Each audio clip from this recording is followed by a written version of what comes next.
Little Lauren Bolander impression for everybody here. The Firestone Indy Lights and IndyCar Series head across the border to the Great White North for the Rexall Edmonton Indy. This is Up to Speed.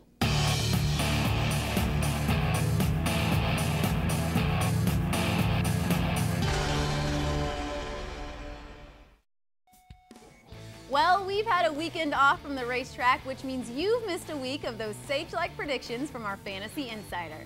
Now that it's time to get back to racing, we're going to head to the airport circuit in Edmonton, so here again is more of that infinite wisdom. Arnie? We're off to Edmonton this week for the Rexall Edmonton Indy. Now, the last few weeks I've been picking drivers who weren't in the Big Four, trying to score some points, but, you know, it's just one of those things where you have to pick the Big Four. So if you have the means, obviously pick the Big Four. Now, if you can't pick the Big Four, here's some drivers to watch that will do well and score you some points. The first driver you want to look at is Will Power, who's back again this weekend in that yellow Pesky Truck Reynolds number 12.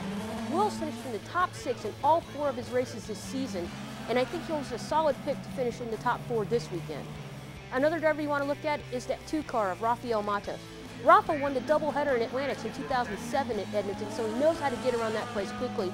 And I think he's going to do really well in that Lusso Dragon car this weekend. So definitely look at Rafa. Another driver you want to look at is that 18 car of Dale Coyne Racing and Justin Wilson. Justin is really good on the street courses. He's really good on the road courses. He likes the Edmonton circuit, and I think he's a solid pick to score you big time points. Finally, it's really hard to overlook what Danica Patrick's done this year.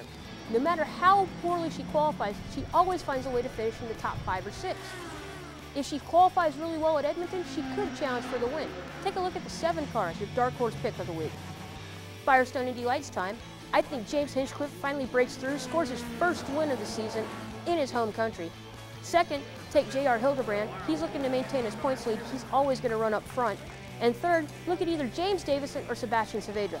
James had the fastest car at Toronto. He's really good on the street courses and has a lot of confidence. And Sebastian's our most recent winner, who's also showed a lot of speed on street courses. Good luck this weekend. Thank you, Arnie. I'm going to stick with some of our street course specialists, Justin Wilson, Will Power, and Ryan Briscoe, and of course the Canadians, PT and Tags, who both had great runs on the streets of Toronto. Well, that's it. You've heard ours. Now make sure you get your picks in on time as we head to Edmonton. And as usual, keep it right here on IndyCar.com and Versus all weekend long for all the action from the Rexall Edmonton Indy.